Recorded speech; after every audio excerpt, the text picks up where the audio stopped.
दर्शकबिन परराष्ट्र मन्त्री नारायण प्रसाद साउदले नेपाल सरकारले अखण्ड भारत सम्बन्धी नक्साबारे वास्तविकता बुझेर रिपोर्ट बुझाउन दिल्ली स्थित नेपाली दूतावासलाई निर्देशन दिएको जानकारी दिएका छन्।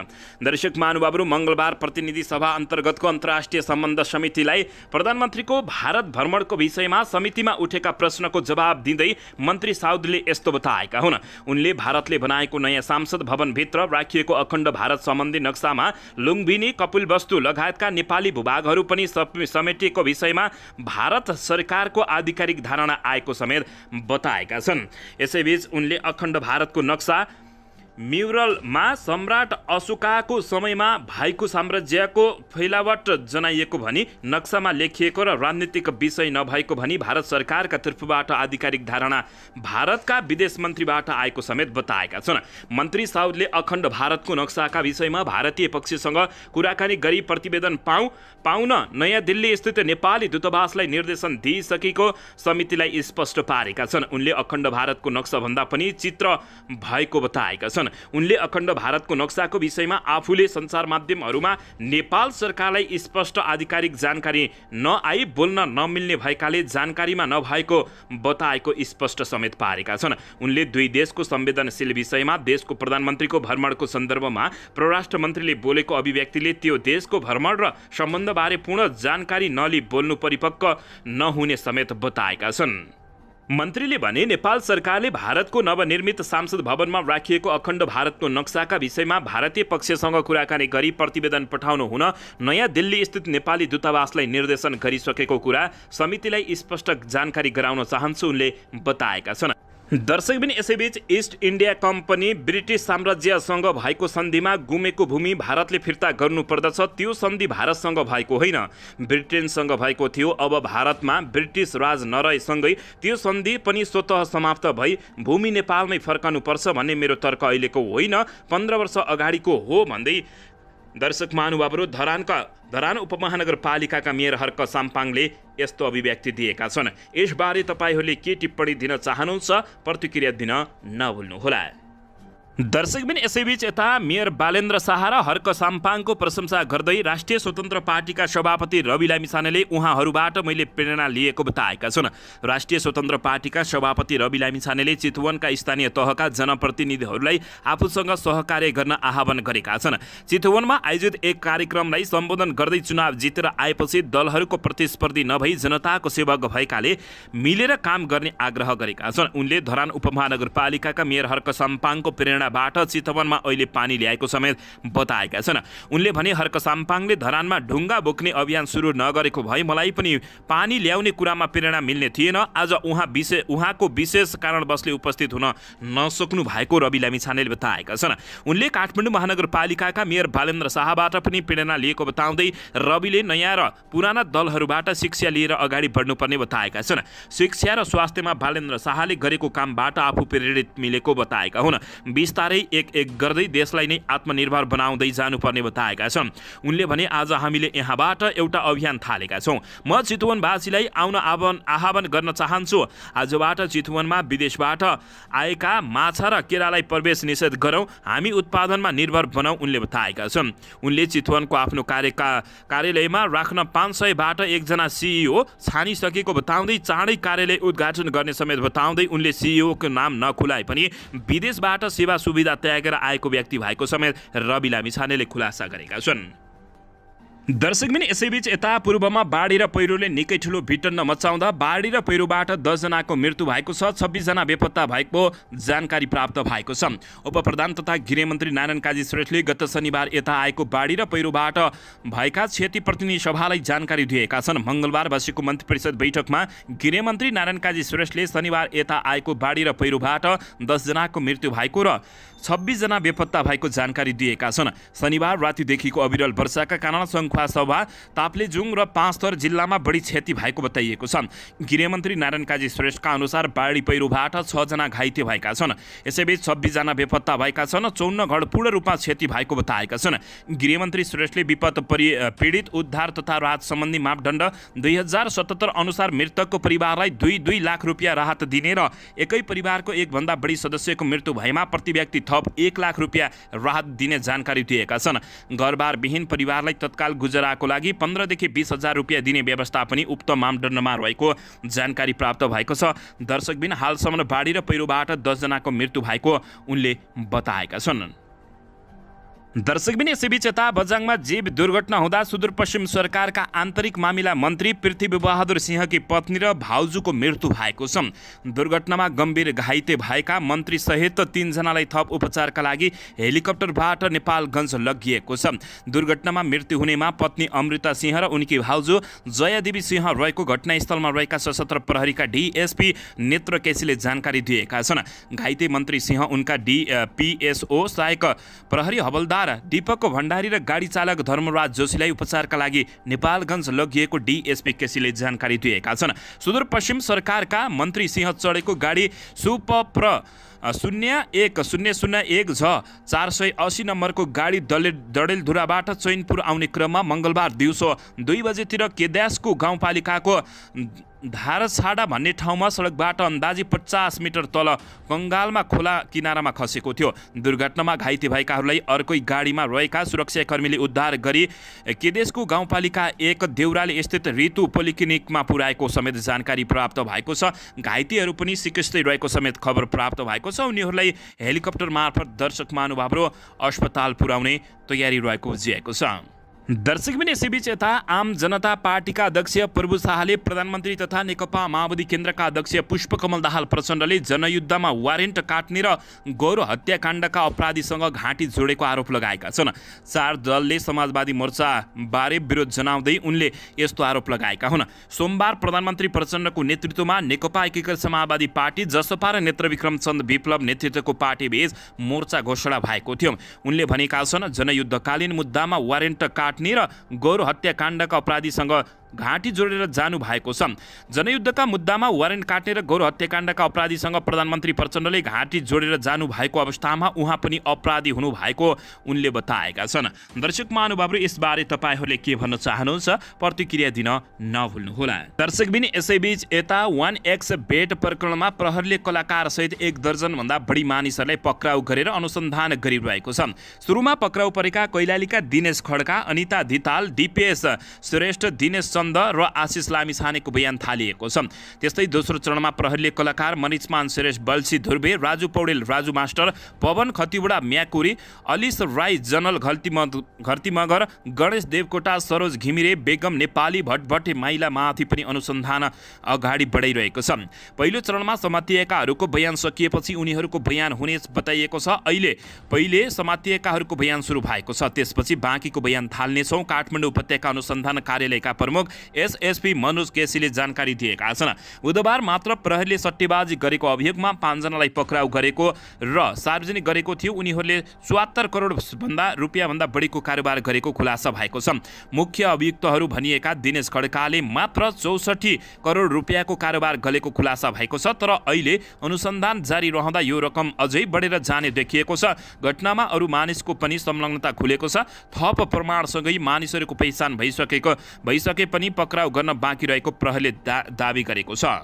दर्शकबिन यसैबीच यता प्रहरीले काठमाडौँको माइतीघरमा नागरिकताको माग गर्दै आन्दोलन गरिरहेका सर्वसाधारणमाथि हस्तक्षेप गर्दै लाठीचार्ज प्रहार गरेको छ। अभियानका संयोजक जित सफिकका अनुसार शान्तिपूर्ण रूपमा धरना बसिरहेको समयमा प्रहरीले लाठीचार्ज गर्नुका साथै 34 जना भन्दा बढीलाई गिरफ्तार गरेको जानकारी दिएका छन्। राष्ट्रपतिबाट प्रमाणीकरण भइसकेको नागरिकता विधेयकमाथि सर्वोच्च अदालतले रोक लगाएको भन्दै नागरिकता पीडित सङ्घर्ष समितिले माइतीघरमा प्रदर्शन गरिरहेका छन्। सर्वोच्च अदालतले विधेयक कार्यान्वयनमाथि रोक लगाउँदा आफूहरू नागरिकताबाट वञ्चित भएको पीडितहरूको भनाइरहेको छ। प्रहरीले निषेधित क्षेत्रमा प्रदर्शन गरिरहेको भन्दै हस्तक्षेप समेत गरेको जानकारी प्राप्त भएको छ। दर्शक महानुभावहरू आन्दोलनमा नागरिक पीडितको आन्दोलनमा प्रहरी हस्तक्षेपमा 34 जना भन्दा बढी पक्राउ परेको जानकारी प्राप्त भएको छ। दर्शकबिन यसैबीच यता नक्कली बाबु बनेर नागरिकता दिलाएको आरोपमा मोरङबाट 1 जना पक्राउ परेका छन्। मोरङमा आफन्त बनेर नेपाली नागरिकता दिलाएको आरोपमा मोरङका 1 व्यक्ति पक्राउ परेका छन्। मोरङको लेटाङ नगरपालिकामा बसोबास गर्दै आएका पूर्व सैनिक सूर्यहाङ लिम्बू मङ्गलबार पक्राउ परेका हुन्। पूर्व ब्रिटिस आर्मी लिम्बूले नक्कली बुबा बनेर धेरै नागरिकलाई नागरिकता दिलाएको आशंका गरेकोमा मोरङ प्रहरी प्रवक्ता प्रहरी नायब उपरीक्षक रञ्जन कुमार दाहालले यस्तो जानकारी दिएका छन्। प्रवक्ता दाहालका अनुसार 61 वर्षीय लिम्बूले मोरङसँगै अन्य जिल्लाका व्यक्तिहरूलाई समेत नागरिकता दिलाएको बारे अनुसन्धान भइरहेको समेत जानकारी प्राप्त भएको छ। बुबा बनेर अरूलाई नागरिकता दिलाएको देखाएपछि प्रहरीले अनुसन्धान र कारबाहीका लागि पक्राउ गरेको प्रवक्ता दाहालको भनाइरहेको छ। दर्शकबिन यसैबीच यता राष्ट्रपति रामचन्द्र पौडेलको मुटुको चाल स्थिर रहन नसकेपछि स्थानीय रूपमा पेसमेकर राखिएको छ। मनमोहर कार्डियो थोरासिक भास्कुलर तथा ट्रान्सप्लान्ट सेन्टरले मङ्गलबार विज्ञप्ति जारी गर्दै उक्त जानकारी दिएको छ। 72 घण्टाको नियमित निगरानीका क्रममा सम्माननीय ज्यूको मुटुको चाल बेला बखत कम हुने देखिएकाले विशेषज्ञहरूको राय बमोजिम पेसमेकर राख्नु परेको देखिएकाले आजै सफलतापूर्वक स्थानीय पेसमेकर राखिएको छ। अस्पतालका कार्यकारी निर्देशक डाक्टर रत्नमणि गजुरेलले जारी गरेको विज्ञप्तिमा भनिएको छ। राष्ट्रपति रामचन्द्र पौडेल शनिबार बिहान 3 बजेदेखि उक्त अस्पतालमा भर्ना भएका थिए र उनको उपचार भइरहेको छ। दर्शकबिन यसैबीच यता आज शेयर बजार दोस्रो दिन पनि घटेको छ। नेप्से दोहोरो अङ्कले तल झरे पनि कारोबार रकम 4 अर्ब बढी नै रहेको छ।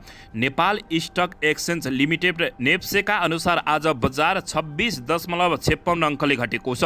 1.27% बजार घट्दा नेप्से परिसूचक 2064.83 अङ्कमा झरेको जानकारी प्राप्त भएको छ। आज 268 कम्पनीका 1,07,92,742 किता सेयर किनबेच 4 अर्ब 11 करोड 6,06,953.97 रुपियाँ बराबरको कारोबार भएको छ। समग्रमा बजार घटे पनि सिटी होटल, बीपीडब्ल्यू, लघुवित्त र इङ्वा हाइड्रो पावरका लगानीकर्ताहरूले क्रमशः 10.9% र 9.97% नाफा कमाएको जानकारी प्राप्त भएको छ। यता युनिक नेपाल लघुवित्तीय सानीमा इक्वालिटी फन्ड र माहुली लघुवित्तीयका लगानीकर्ताले क्रमशः 9.79, 8.89 र 7.74% घाटा बेहोरेको समेत जानकारी प्राप्त भएको छ।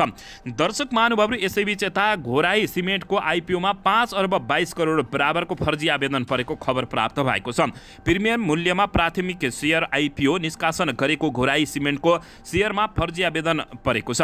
कुल आवेदनमा 1 करोड 20 लाख भन्दा बढी किताका लागि परेको आवेदन रद्द भएको छ। सोही अनुसार प्रति किता 435 रुपियाँका दरले 5 अर्ब 22 करोड बराबरको आवेदन फर्जी देखिएको सिडिएसले जानकारी दिएको छ।